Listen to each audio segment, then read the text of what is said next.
Maintenant, j'inviterai les personnels de la CCSN à faire leur présentation telle qu'indiquée dans les documents 16H4 et 16H4.A. J'ai bien compris, c'est M. Jamal qui va faire la présentation. Merci, Monsieur le Président, et bonjour, Monsieur le Président et membres de la Commission.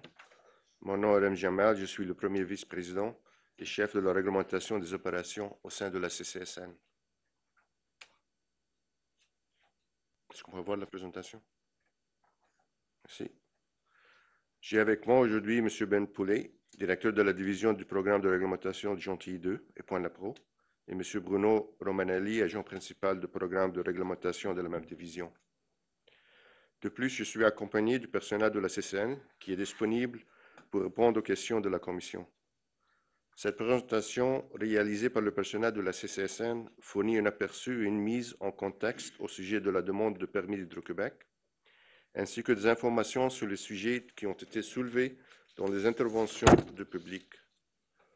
Le permis de classement proposé pour l'installation nucléaire et les installations de déchets nucléaires autoriserait la poursuite des activités de déclassement à Gentilly 2.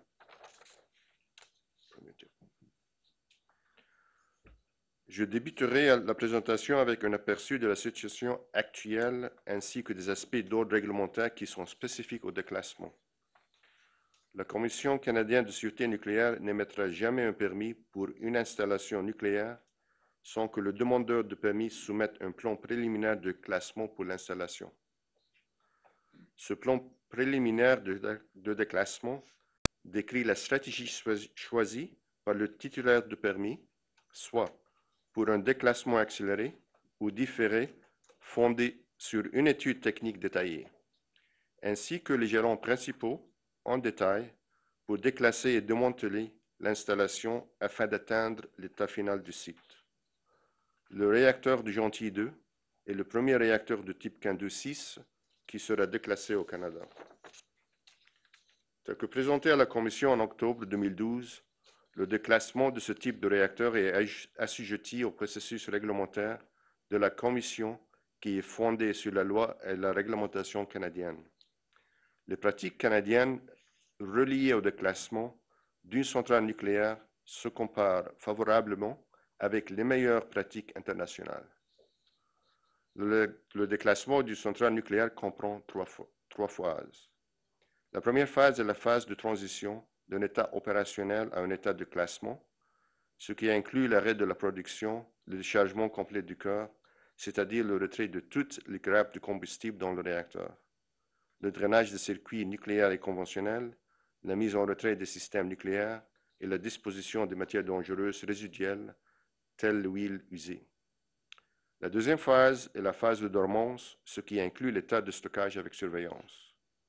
La troisième phase est la phase de démantèlement afin d'atteindre l'état final du site, ce qui inclut l'utilisation non restrictive du site si la Commission l'approuve. Quelle que soit la stratégie adoptée par le titulaire de permis, le rôle de la Commission est de maintenir la surveillance réglementaire pour assurer la sûreté en tout temps. Et maintenant, je cède la parole à M. Ben Poulet. Merci, M. Jamal. Monsieur le Président, membres de la Commission, bonjour. Je me nomme Benoît Poulet et je suis le directeur de la division du programme de réglementation de Gentilly 2 et de Pointe-le-Pro. L'installation nucléaire de Gentilly 2 est la propriété d'Hydro-Québec qui l'a exploitée de 1983 jusqu'à son arrêt définitif en décembre 2012. Hydro-Québec est une société d'État qui appartient au gouvernement du Québec et son siège social est situé à Montréal, dans la province de Québec. L'installation de Gentilly 2 se situe à Bécancour, sur la rive sud du fleuve Saint-Laurent, à proximité de la ville de Trois-Rivières. Au cours de la présente période d'autorisation, suite au déchargement complet du cœur du réacteur et à la réalisation de nombreuses activités de stabilisation, l'installation de Gentilly 2 a atteint l'état de stockage sûr avec tout le combustible entreposé aux piscines. Cet état est appelé état de stockage sûr aux piscines ou simplement ESS piscine. C'est dans cet état que l'installation de Gentilly 2 se trouve aujourd'hui. La photographie à l'écran donne une vue aérienne du site de Gentilly. Sur la photo, on peut apercevoir de gauche à droite l'aire de stockage de déchets radioactifs, ou simplement appelé ASDR, l'installation de gestion des déchets radioactifs solides, ou IGDRS, qui comprend également l'enceinte de stockage des récines usées, simplement dit ESRU, l'aire de stockage à sec du combustible irradié, ou simplement LASKI, les installations de Gentilly 1, qui sont la propriété de la firme Laboratoire nucléaire canadien, qui détient un permis de déclassement d'une installation de déchets nucléaires. Il y a les installations de Gentilly 2 et enfin la centrale électrique de Bécancour, qui est une centrale à gaz utilisée en période de pointe sur le réseau d'Hydro-Québec et qui assurerait la réalimentation électrique de Gentilly 2 advenant une panne ou une urgence. Le présent permis de Gentilly 2 expire le 30 juin 2016. Comme c'est le cas pour plusieurs installations nucléaires complexes, le présent permis de Gentilly 2 est un permis jumelé qui autorise Hydro-Québec à mener les opérations et manœuvres de la centrale, ainsi que les activités reliées à la gestion des installations de déchets nucléaires. Le personnel de la CCSN note que les activités reliées à la gestion des installations de déchets qui seraient autorisées sous le permis proposé pour la prochaine période sont essentiellement les mêmes que celles qui sont autorisées sous le présent permis. Il n'y a donc aucun changement à cet égard. Le permis de déclassement demandé par Hydro-Québec est lui aussi un permis jumelé qui permettra le maintien des activités de gestion de déchets ainsi que celles requises pour compléter la transition vers l'état de stockage sûr à sec, simplement appelé ESS sec. Suite à l'atteinte de ce jalon, tout le combustible usé qui se trouve présentement dans les piscines ainsi que tous les autres déchets radioactifs de moyenne et basse activité auront été transférés aux installations de gestion des déchets présentes sur le site de Gentilly 2. La date prévue pour l'atteinte du jalon ESS sec et du début de la période de dormance avec surveillance est 2020. Hydro-Québec demande une période d'autorisation de 10 ans afin de compléter les activités requises pour atteindre l'ESS sec et d'amorcer la période de dormance de l'installation.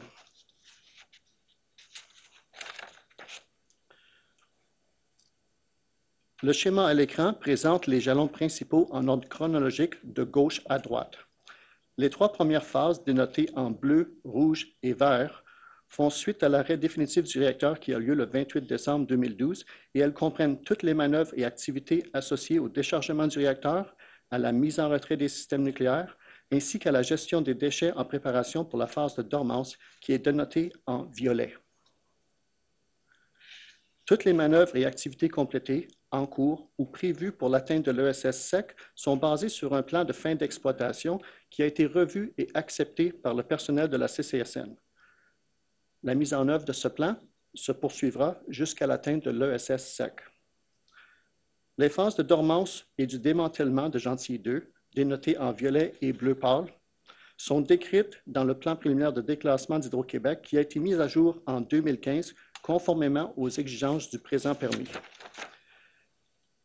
Tel qu'indiqué au chapitre 4.5 du CMD du personnel de la CCSN, Hydro-Québec devra compléter une mise à jour détaillée du plan de déclassement en 2019, soit un an avant le début de la phase de dormance. Les mises à jour de ce plan seront par la suite faites selon les exigences du RECDOC 3.1.1 à tous les 5 ans jusqu'en 2057, alors qu'un plan détaillé sera élaboré pour les activités reliées au démantèlement des installations nucléaires de Gentilly 2. La première parenthèse indique la prochaine période d'autorisation proposée, soit du 1er juillet 2016 au 30 juin 2026. Le personnel de la CCSN note que cette période couvre les manœuvres et activités encore requises pour atteindre l'ESS sec, tel que défini dans le plan de fin d'exploitation, ainsi que le début de la période de dormance décrite dans le plan préliminaire de déclassement. Finalement, le personnel de la CCSN note que la restauration du site et la demande de permis d'abandon sont prévues pour la période de 2064 à 2066.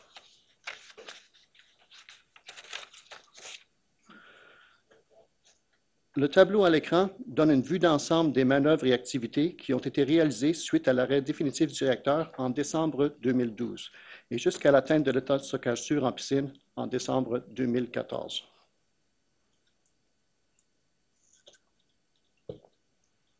Il est important de mentionner que tous les systèmes qui apparaissent sur ce tableau, ainsi que plusieurs autres systèmes en centrale, ont été mis en retrait selon les plans d'Hydro-Québec qui ont été revus et acceptés par le personnel de la CCSN. Il en va de même pour les activités de récupération des huiles et des résines contaminées. Le personnel de la CCSN a également complété la surveillance réglementaire de ces activités tout au long de cette période.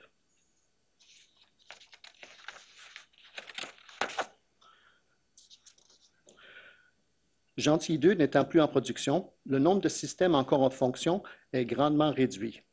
Les charges électriques ainsi que les charges de refroidissement, principalement reliées à la piscine d'entreposage du combustible usé, sont elles aussi grandement réduites. La consommation en eau de refroidissement ainsi que les charges électriques sont maintenant environ 5 fois plus faibles qu'elles l'étaient lorsque Gentilly 2 était en production.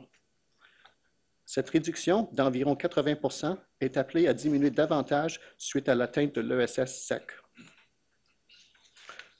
Le personnel de la CCSN note qu'un scénario de perte complète d'alimentation électrique ou de refroidissement à la piscine de stockage de combustible usé représente maintenant une situation beaucoup moins grave étant donné la faible charge thermique relative à évacuer et l'allongement conséquent du temps de réponse ou des délais disponibles pour corriger la situation. Ceci dit, il y a toujours des systèmes de Gentilly 2 qui demeurent en fonction. Tous les systèmes requis pour assurer la protection des travailleurs en chantier au niveau de la protection contre les incendies, de la radioprotection et pour le maintien du programme des mesures d'urgence demeurent en service. Il en va de même pour les systèmes de suivi des effluents liquides et gazeux qui sont toujours requis pour assurer la surveillance et la protection de l'environnement. Finalement, tous les systèmes et équipements requis pour la manutention, le transport et la gestion des déchets demeurent en fonction, tout comme ceux qui demeurent requis pour maintenir les services communs de base tels que l'éclairage, le chauffage, l'air, l'eau domestique et les égouts sanitaires. Le personnel de la CCSN note que certains des systèmes qui demeurent en fonction ont cependant été modifiés afin de tenir compte des besoins actuels de Gentilly 2.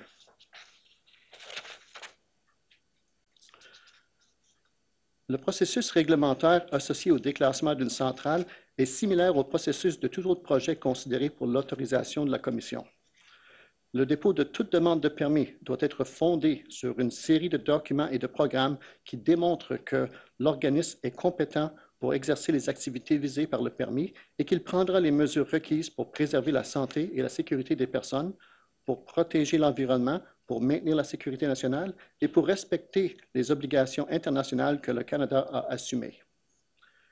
Le processus réglementaire est lui aussi basé sur une série de documents d'ordre réglementaire.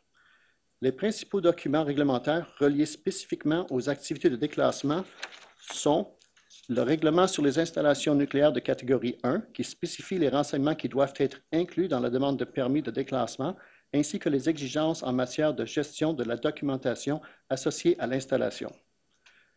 Le guide G219, qui couvre la préparation des plans de déclassement et le calcul des garanties financières traitées dans le document G206, qui lui fournit des lignes directrices concernant la mise en place et le maintien des mesures de financement applicables au déclassement.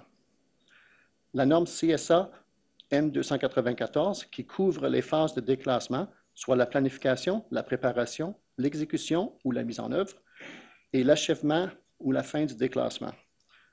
La norme CSA N286, qui fournit les précisions sur les exigences reliées à la gestion de la documentation pour le déclassement d'une centrale nucléaire.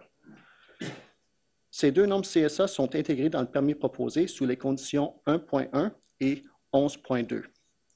Le personnel de la CCSN confirme que la demande de permis de déclassement d'Hydro-Québec a été évaluée en considérant une multitude d'exigences réglementaires, incluant celles qui sont spécifiques aux activités de déclassement.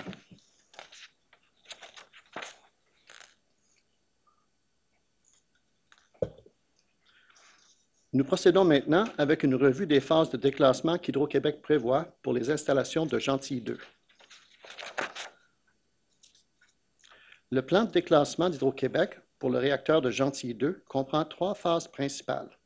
La première phase, qui est présentement en cours, comprend les activités et manœuvres opérationnelles qui doivent être complétées pour placer l'installation dans un état sûr, et celle-ci inclut le déchargement et le transfert aux piscines des 4 560 grappes de combustible qui étaient présentes dans le réacteur, le drainage, l'achèvement et la mise en retrait des systèmes directeurs tels le caloporteur, le modérateur, les machines à combustible qui contenaient de l'eau lourde, ainsi que les systèmes en eau légère, tels les systèmes de refroidissement du cœur, le système d'arrosage, le système des barres liquides.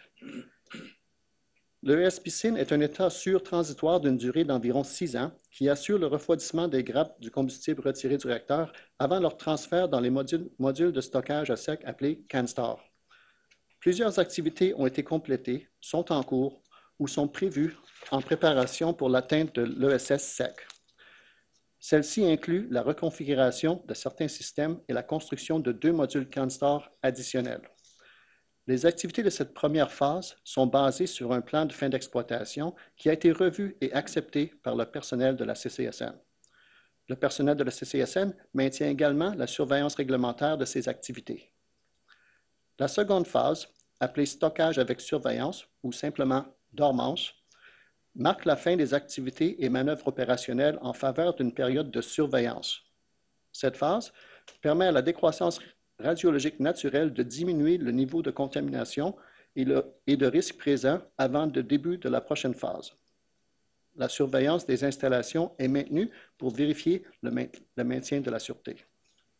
Cette seconde phase permet aussi certaines activités préparatoires, telles l'élaboration des plans pour le démantèlement. La troisième et dernière phase est celle du démantèlement complet de l'installation, qui a pour but de permettre la libération du site sans restriction. La surveillance réglementaire du personnel de la CCSN sera maintenue pour toutes les phases du déclassement de Gentilly 2, comme c'est le cas pour les autres installations et réacteurs canadiens qui sont eux aussi en déclassement selon la même stratégie ou approche de déclassement différée.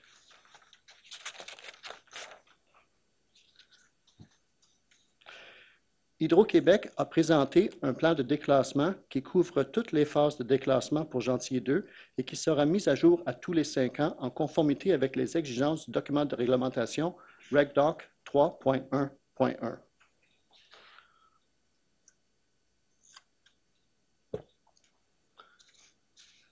Ce plan est basé sur une évaluation des différentes stratégies de déclassement et inclut une estimation des coûts associés au déclassement de Gentilly 2 et qui doivent être couverts par la garantie financière.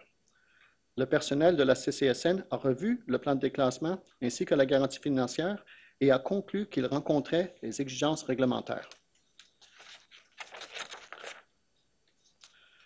Le schéma à l'écran présente les jalons ou les échéances principales de déclassement en ordre chronologique de gauche à droite. Il débute avec la mise à l'arrêt définitive de Gentilly 2 en 2012 et se termine avec l'atteinte de l'état final du site en 2066. Le diagramme situe la période d'autorisation proposée, qui est représentée en bleu, à travers les différentes phases de déclassement pour Gentilly 2. Le trait bleu horizontal continu représente la seconde phase présentée plus tôt, qui est la phase de stockage avec surveillance, simplement appelée dormance. Cette phase va s'étendre de 2020 à 2059. Toutes les activités qui précèdent le même trait bleu horizontal appartiennent à la première phase qui comprend les activités destinées à placer l'installation à l'ESS sec. La partie indiquée en jaune, qui se retrouve à la droite, représente la période du démantèlement et de la restauration du site de Gentilly 2.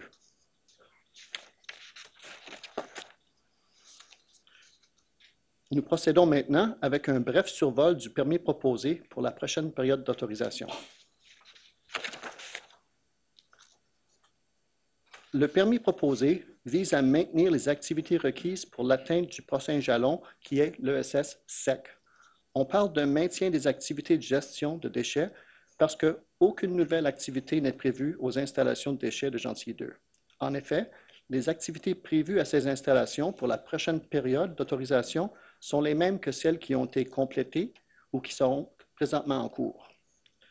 Le permis proposé de 10 ans comporte un encadrement réglementaire qui est clair et bien défini pour les activités qui seront entreprises ou maintenues par Hydro-Québec.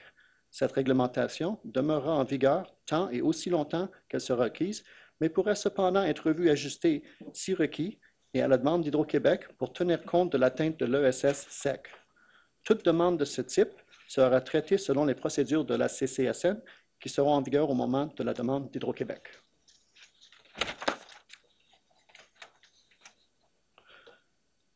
Tel que mentionné, le permis proposé vise à maintenir les activités requises pour l'atteinte de l'ESS-SEC.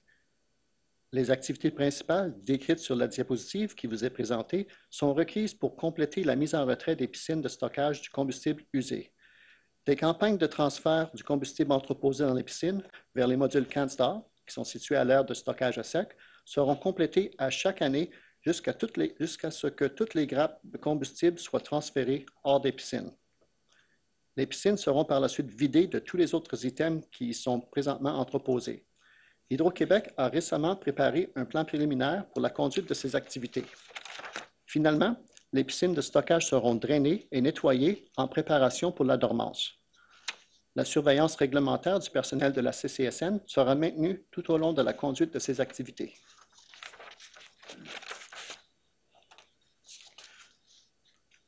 Les résines échangeuses d'ions sont simplement de très petits granules synthétiques qui captent les impuretés ioniques qui pourraient se trouver dans un circuit d'eau.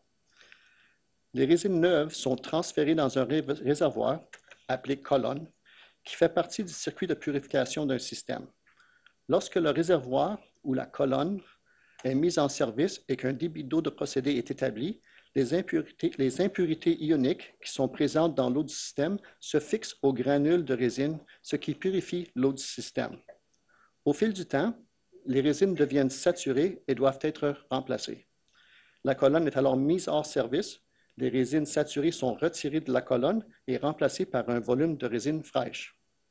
Les résines usées provenant des systèmes nucléaires sont contaminées et doivent être récupérées et traitées comme tout autre déchet nucléaire. Dès sa conception, Gentilly 2 est équipé de 2 réservoirs de stockage d'un volume suffisant pour permettre l'entreposage sécuritaire de toutes les résines usées et récupérées lors de la période d'exploitation de la centrale. Les résines usées entreposées dans ces 2 réservoirs doivent être transférées aux installations de déchets et les 2 réservoirs d'entreposage de Gentilly 2 doivent être vidangés, nettoyés et asséchés en préparation pour la phase de dormance. Hydro-Québec s'est procuré les équipements nécessaires et a formé son personnel pour permettre un transfert sécuritaire des résines usées des réservoirs d'entreposage en centrale jusqu'à l'installation de déchets prévus à cet effet. Le personnel de la CCSN note que les activités de surveillance réglementaire complétées lors du premier transfert de résine effectué en 2013 ont confirmé que l'équipement, les procédures et la formation du personnel d'Hydro-Québec étaient tous acceptables.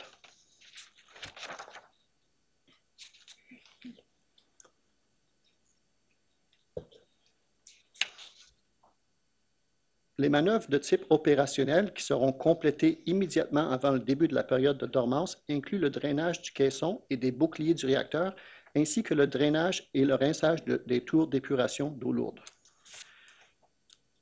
Hydro-Québec avait prévu compléter le drainage des boucliers et du caisson en 2014 pour l'atteinte de l'ESS Piscine, selon un plan de manœuvre détaillé qui incluait la surveillance étroite des augmentations de l'intensité des champs de rayonnement anticipés lors du drainage. Lors de cette manœuvre, en 2014, le niveau de rayonnement dans le bâtiment réacteur a atteint un seuil d'action qui a été détecté par cette surveillance radiologique. Le drainage a été interrompu immédiatement, le caisson a été rempli de nouveau pour éliminer le risque, la manœuvre a été reportée à une date ultérieure et le plan de fin d'exploitation a été ajusté en conséquence. Le personnel de la CCSN, qui avait revu et accepté le plan de manœuvre d'Hydro-Québec, est satisfait de l'efficacité des mesures mises en place pour assurer le contrôle des risques radiologiques lors de cette manœuvre et confirme que la décision d'Hydro-Québec de reporter le drainage du caisson du réacteur était conforme avec les bonnes pratiques de l'industrie et le concept ALARA. Le plan détaillé de déclassement, qui sera soumis en 2019, couvrira la période de dormance.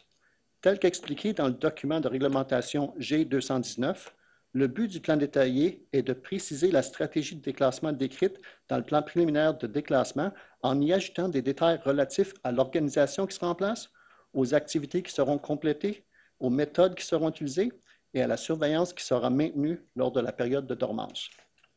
Basé sur la réglementation présente, le personnel de la CCSN confirme qu'une évaluation environnementale sous la loi canadienne sur l'évaluation environnementale ne sera pas requise en 2019.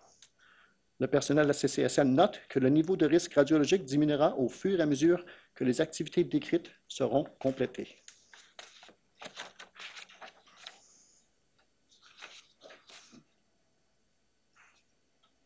Tel que mentionné, le permis proposé vise à maintenir les activités requises pour l'atteinte de l'ESS SEC.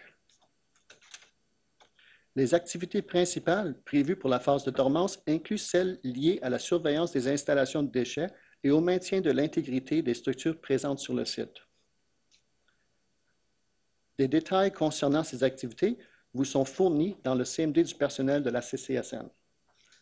Le personnel de la CCSN maintiendra la surveillance réglementaire pendant la phase de dormance, comme c'est le cas pour les autres installations nucléaires canadiennes qui sont présentement en période de dormance, et tout changement au niveau du risque potentiel devra être revu par le personnel de la CCSN et autorisé par la Commission. Nous procédons maintenant avec un survol des activités de surveillance réglementaire complétées par le personnel de la CCSN et du rendement de sûreté d'Hydro-Québec. Le mandat de la CCSN inclut la réglementation de l'énergie nucléaire, ce qui englobe les installations et les centrales nucléaires. Ce dernier est accompli en réalisant des activités de conformité telles que des inspections, des vérifications, des évaluations, des revues documentaires, ainsi que la mise en application de la réglementation et des conditions du permis. Le personnel de la CCSN continuera à réaliser des activités pour vérifier la conformité d'Hydro-Québec. Ces activités seront gérées à partir du bureau central de la CCSN situé à Ottawa et le personnel en informera la Commission lors de la présentation du rapport annuel.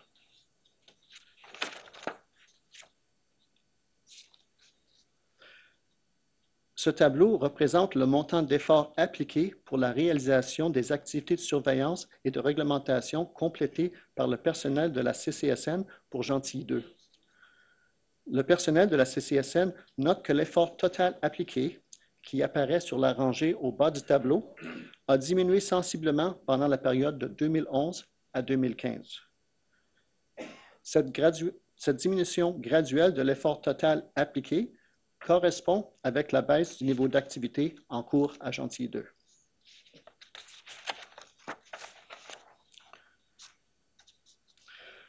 Ce tableau représente les cotes de performance attribuées par le personnel de la CCSN à Gentilly 2 pour les années 2011 à 2015. On peut y voir tous les domaines de sûreté et de réglementation. Ces derniers sont groupés en 3 familles, soit gestion, installation et équipement, et processus de contrôle de base. Tel qu'illustré, Gentilly 2 a reçu une cote de performance intégrée, c'est-à-dire de tous les domaines de sûreté et de réglementation, de satisfaisant, indiqué SA sur le tableau, pour les 5 dernières années. La cote satisfaisante est définie à l'annexe B du CMD du personnel de la CCSN et elle se lit comme suit. La conformité aux exigences réglementaires est satisfaisante. La conformité à l'intérieur du domaine répond aux exigences et aux attentes de la CCSN. Tout écart n'est que mineur et tout problème pose un faible risque à l'atteinte des objectifs de la réglementation et des attentes de la CCSN. Des améliorations appropriées sont prévues. Dans son état actuel, l'installation de Gentilly 2 représente un risque réduit. Néanmoins, les exigences réglementaires en ce qui concerne les processus de contrôle de base, qui sont énumérés au bas du tableau et mis en évidence à l'aide de caractères gras, demeurent pratiquement les mêmes. Ceci signifie que le niveau de rigueur qui assure le maintien de la sûreté pour ces 8 domaines de sûreté et de réglementation demeurera inchangé lors de la prochaine période d'autorisation.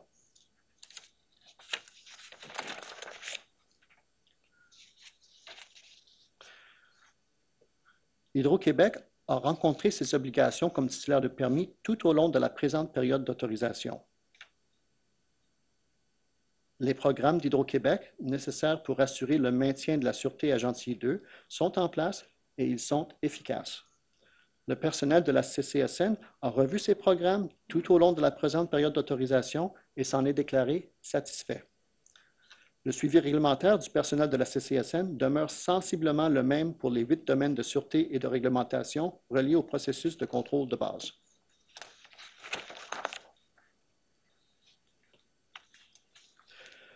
Le graphique qui apparaît à l'écran comprend une échelle logarithmique sur l'axe vertical, aussi appelé l'axe de l'ordonnée. Chaque graduation notée sur cet axe équivaut à une valeur numérique 10 fois plus grande que la précédente. Le 100 millisievert qui apparaît à la partie supérieure de cet axe, suivi de 10 et de 1 millisievert un peu plus bas sur le même axe. Le personnel de la CCSN note que les données présentées par Hydro-Québec étaient en millirem et qu'il y a un facteur de conversion de 100 pour convertir en millisievert, qui est le système international. Merci, M. Jamal. Les doses efficaces aux travailleurs sont demeurées bien en dessous des limites réglementaires tout au long de la présente période d'autorisation. De 2011 à 2015, on peut observer une tendance à la baisse de la dose efficace moyenne. La valeur de 2014 est due aux activités de stabilisation et de drainage des systèmes nucléaires. Nous procédons maintenant avec un sommaire de plusieurs sujets à caractère réglementaire qui sont décrits en détail au chapitre 4 du CMD du personnel de la CCSN.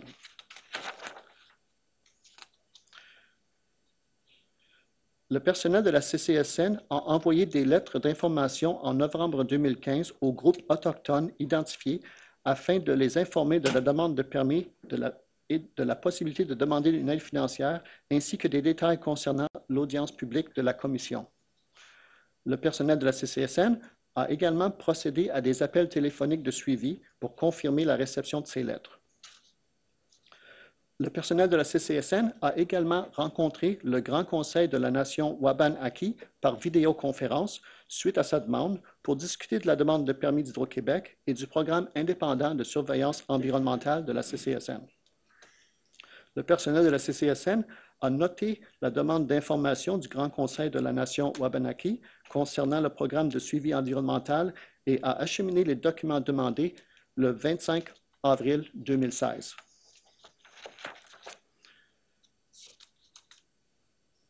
Sur la base des recommandations du comité d'examen de l'aide financière, la CCSN a octroyé jusqu'à 24 840 $ en aide financière à 5 bénéficiaires, soit le Grand Conseil de la Nation Wabanaki, le Conseil de la Nation Huron-Wendat, le Dr François Caron de l'Université Laurentienne, la Nation Métis-Québec et l'organisme à intérêt public appelé Northwatch. Hydro-Québec devra maintenir son programme d'information publique conforme aux documents de réglementation RD-GD 99.3. En ce qui concerne la loi sur la responsabilité nucléaire, Hydro-Québec détient 75 millions de dollars en couverture pour l'installation de Gentilly 2 en 2016.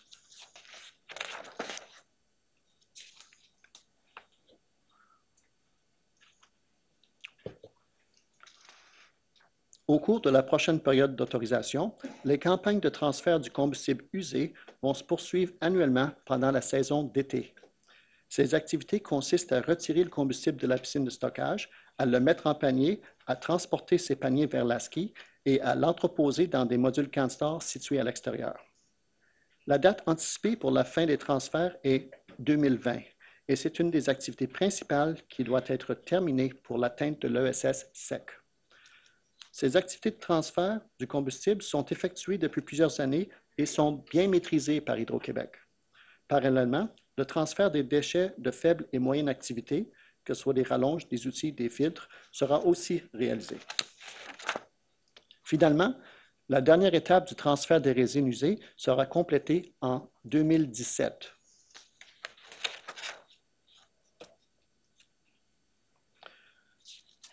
Le personnel de la CCSN a vérifié qu'Hydro-Québec dispose de garanties financières acceptables pour le déclassement des installations de Gentilly 2 et pour la gestion de tous les déchets, incluant le combustible usé. Le montant de la garantie financière est assuré par le gouvernement de la province du Québec. En résumé, à Gentilly 2, les déchets continuent de faire l'objet d'une gestion sûre et appropriée afin de protéger les travailleurs, le public et l'environnement.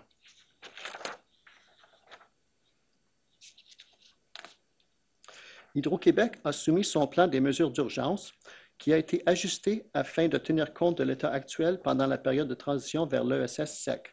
Ce plan a été revu par le personnel de la CCSN qui l'a jugé conforme aux exigences réglementaires. La dernière distribution de comprimés d'iode stable remonte à 2012 et ces comprimés sont bons pour une période de 5 ans, soit jusqu'en 2017. La nécessité de distribution des comprimés d'iode stable est présentement sous analyse par la Direction de la santé publique du gouvernement du Québec. La décision finale est présentement en attente et elle sera communiquée à la CCSN dès qu'elle sera finalisée. Les équipements qui ont été mis en place suite aux leçons apprises de l'événement de Fukushima sont toujours en place, disponibles et opérationnels. Ils renforcent la défense en profondeur lors d'événements de panne prolongée d'électricité ou de perte de refroidissement de la piscine de stockage de combustible usé.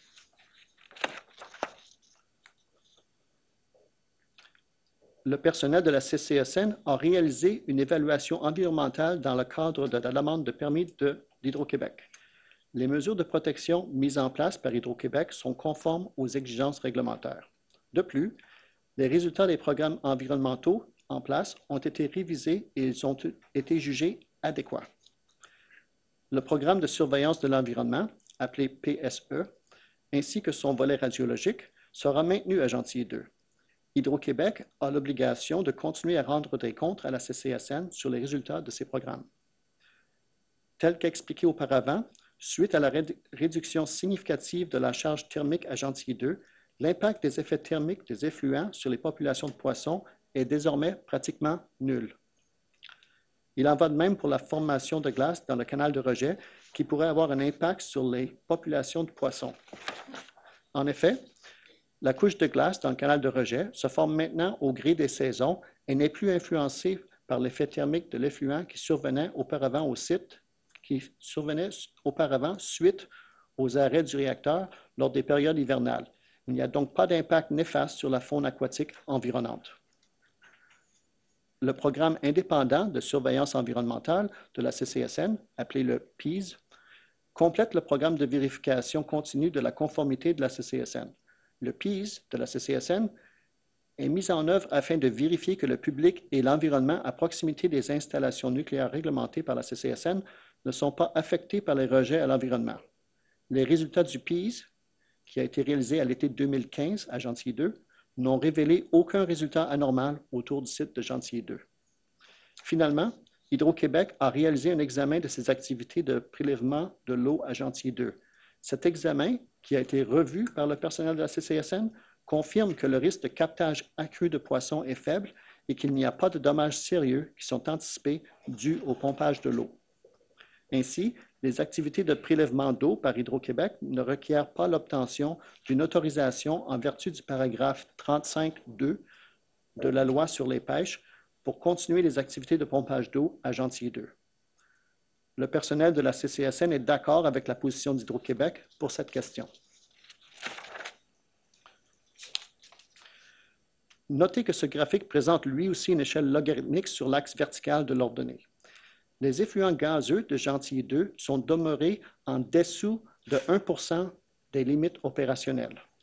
Le personnel de la CCSN note qu'il n'y a eu aucun rejet d'iode, de gaz rare ou de particules radioactives pour l'année 2014. En effet, aucun niveau détectable d'iode, de gaz rare ou de particules radioactives n'a pu être mesuré à partir des échantillons recueillis en 2014. Ces résultats sont conformes avec la diminution du niveau de risque anticipé. Encore une fois, je vous prie de prendre note que le graphique présente une échelle logarithmique sur l'axe vertical de l'ordonnée. Le tableau montre que les effluents liquides de Gentilly 2 sont eux aussi demeurés en dessous de 1% des limites opérationnelles. Avant de procéder avec la suite de ma présentation, j'aimerais fournir une donnée additionnelle qui n'était pas disponible lors de la rédaction du CMD du personnel de la CCSN. Je vous réfère à la figure 13 de la page 41 concernant la dose estimée au public. La valeur pour 2015, qui ne nous était pas disponible au moment de la rédaction, est de 0,001 millisievert. Donc, le personnel note une tendance à la baisse qui se maintient. Trop vite. À quelle page encore fois, s'il vous plaît? Pardon. Page 41, figure 13. 41. Du CMD du personnel. Ouais, du CMD du personnel. Oui. Alors, c'est La valeur est 0,001 à quelle année? 2015, 2015. qui n'était pas disponible lors de la rédaction du CMD. 0,0. 0,001 millisievert. Merci. Merci à vous. Nous passons maintenant avec une revue sommaire du permis et du manuel des conditions de permis proposé par le personnel de la CCSN. Le personnel de la CCSN a mis à jour le manuel des conditions de permis, ou MCP. Le MCP documente les exigences réglementaires qui découlent des conditions du permis. Le MCP procure les critères de vérification de la conformité qui doivent être appliqués. Le MCP documente également les normes et toutes les autres obligations auxquelles le titulaire de permis sera assujetti. Je cède maintenant la parole à M. Ramzi Jamal, qui va présenter les conclusions et recommandations du personnel de la CCSN. Merci, M. Poulet. Monsieur le Président et membres de la Commission, en se basant sur l'évaluation de la performance d'Hydro-Québec à Gentil 2, le personnel de la CCN conclut que, conformément à la section 24.4 de la Loi sur la sûreté et la réglementation nucléaire, qu'Hydro-Québec est compétente pour exercer les activités visées par le permis et qu'elle prendra dans le cadre de ces activités les mesures voulues pour préserver la santé et la sécurité des personnes, pour protéger l'environnement, pour maintenir la sécurité nationale et pour respecter les obligations internationales que le Canada a assumées.